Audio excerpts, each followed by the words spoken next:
Do you ever find yourself just caught in this whirlwind, this like relentless current of information and connections that feel, well, kind of fleeting, where sometimes maybe it feels like real conversation? You know, sitting across from someone, actually looking them in the eye is becoming a bit of a lost art, or even that the reality we live in is subtly, quietly being replaced by something a bit less real. If any of that sounds familiar, we're definitely not alone. Today, we're embarking on a really focused exploration into a fascinating piece someone shared. It's titled The Manual of the Lucid Misfit. And this isn't just like an academic observation, it's a really candid, emotionally sensitive reflection on our digital age. And it's woven through with this deeply personal search for authentic connection. It's quite a journey into what it means to speak from the heart when, speed seems more important than sincerity. Exactly. And our mission here really is to unpack the author's insights about this increasingly artificial world we're in, the implications of just being bombarded with information, and maybe most importantly, to try and understand the personal, vulnerable reasons why he chose to share his voice like this. We want to get into why an authentic voice, one that has those human flaws, those hesitations, is actually more crucial than ever, especially when we think about speaking emotionally with real sensitivity. Yeah, and the author, Pablo, he paints quite a picture of himself, a really interesting mix of like traditional values and modern life. He says he's a rugger at heart, blood type A plus egg, loves Metallica and Oasis. You immediately get this sense of a real person, right? Someone with a rich inner life who's clearly grappling with the very speed he's writing about. And he sets up this core tension right away. It's a feeling I think many of us recognize. This compulsion to jump on what he calls a train that hurtles forward at bewildering speed. Because if you don't, you risk being cast adrift, excluded from the whole. But the big question he raises, and one we'll explore, is what's the emotional cost? What do we give up to keep pace? Okay, so let's unpack this observation he makes about artificiality. He notes how the artificial has kind of quietly just taken over from the real. He talks about losing that physical presence, simply sitting together, looking someone in the eye, having a conversation that lasts longer than like 4 seconds. Yeah. And he's careful, isn't he? He presents it less as a complaint and more as just, this is how it is now. It's a straightforward observation of our times. It's subtle, but it really changes how we connect, how we empathize, how we show our true selves. Yeah, and what's really compelling is that sense of uncertainty he conveys. The dilemma he puts forward. He asks, how do you get on this fast train without losing yourself? Or if you can't manage that, how do you invent, I love this phrase, an existential VPN, if you will, a world within a world, simply to survive the one that rushes past and over us? That's a great metaphor. It really is. It's not just clever wording. It points to this fundamental need for boundaries in a world where we feel so exposed. You see it everywhere, right? People doing digital detoxes, finding these small online groups. The idea is, as the main digital highway gets overwhelming, creating your own little protected space isn't just about survival anymore. It's about preserving your ability to have genuine connection when you do engage. Protecting that space for, well, emotionally sensitive talk. And that train, it just keeps accelerating, doesn't it? Pablo captures that feeling of bombardment of information perfectly.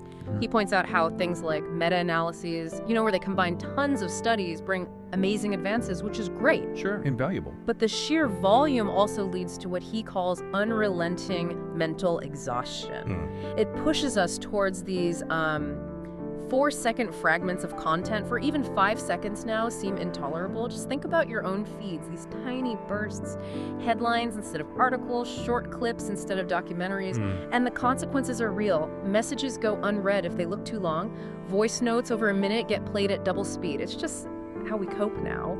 And that leads us straight to the impact on communication, especially that emotionally sensitive expression we were talking about. Pablo's description of listening to voice notes sped up that really hits home. He says the tones are distorted into false voices, as contrived as avatars, as hollow as artificial intelligence that mimics humanity without its flaws, without its hesitations. Right, without the realness. Without the rough and stuttering truth of an authentic voice.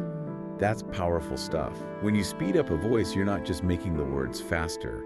You lose the pauses, the little hesitations, the shifts in tone, all the things that actually convey genuine feeling and, vulnerability. Yeah. It shows how the very heart of expression, with all its human messiness, gets worn down by this need for speed and, well, artificial perfection. Those flaws and hesitations he talks about, they aren't weaknesses. They're what make a voice truly human, truly capable of sensitivity. Absolutely. And he Gives other examples, too, of this artificiality just seeping in everywhere. Faces filtered into unreality, we see that constantly. Fashions that unite, yet in the same breath divide, maybe like these curated trends that create little groups, but also exclude people. Could be. And then this one's really telling. Intelligence branded as artificial, while the natural appears to fade. It's like this slow, quiet makeover of our whole world, where the genuine, the spontaneous, the truly human stuff gets pushed aside. So, okay, we have this picture of a world that's fast, often artificial, but what's the human cost? And here's where Pablo gets really interesting, because he doesn't just observe from a distance. He makes it incredibly personal. He shares quite vulnerably that he's possessed of an intact memory, rich with recollections, brimming with gifts I long to bestow. A lot of inner wealth there. Yeah. Yet despite that, he feels he's the victim of ageism, like he's being pushed aside by this modern velocity. And he states his core needs so plainly: I need to feel useful. Yeah, wow, that's a raw and relatable thing for anyone who's felt overlooked, felt like their experience doesn't count anymore. And if you connect that back to everything else he's saying, you really see the vulnerability, the deep emotional sensitivity in that statement. His hope that if but one person listens, if one soul takes these words and claims them as their own, it shall suffice. It's not about fame, it's about one real connection. Just one. Then he reveals these even deeper, really personal hopes. Maybe reconnecting with his kids, from whom I have long been estranged for reasons I still cannot grasp. That's heartbreaking, and also wanting to make amends for past harm. Someone I once harmed, unwittingly, and for whom I never found the moment to make amends. Wow. He carries that. And he asks for time to prove through deed rather than word that I can repair what was once broken. I mean, that is speaking emotionally with great sensitivity, isn't it? It's incredibly authentic. It shifts his whole manual from just commentary to this deeply human plea, this act of hope. It shows the courage it takes to voice that stuff out loud. It's not just sharing ideas, he's sharing his soul, really. Exactly, and that deep personal need for connection, for usefulness, for maybe repairing things. That is why the Manual of the Lucid Misfit exists. He says it was born of necessity, a need so strong it made him create this space, my space. So it's not just thinking out loud, it's this urgent, vulnerable reaching out, offering his real self in a world that often wants polish. His writing becomes, in a way, a kind of beacon for real human interaction, a testament to a voice that won't be distorted or sped up. So bringing it all together, what does this mean for us navigating this same world? Pablo Mero's work, it's more than just watching the digital age unfold. It's a deeply felt personal response. It's an act of real emotional sensitivity. His voice, with its acknowledged flaws and hesitations, his very human needs to be useful, to connect, to heal it, stands out against all the filters and the speed. It offers a kind of anchor, something essentially human in a sea of digital bits. The key insight, I think, is that real strength, real connection, often comes not from being perfect, but from daring to show our authentic, vulnerable selves. And that's where his journey really connects with you, the listener, doesn't it? Pablo's search for an authentic voice, for real connection in all the noise it mirrors our own needs, his willingness to speak emotionally with such honesty and sensitivity, it kind of encourages us to think about the value of our own single, earnest voice. Especially when that voice dares to be flawed, dares to be honest. Makes you think, where and how do we let our real selves show up, unfiltered?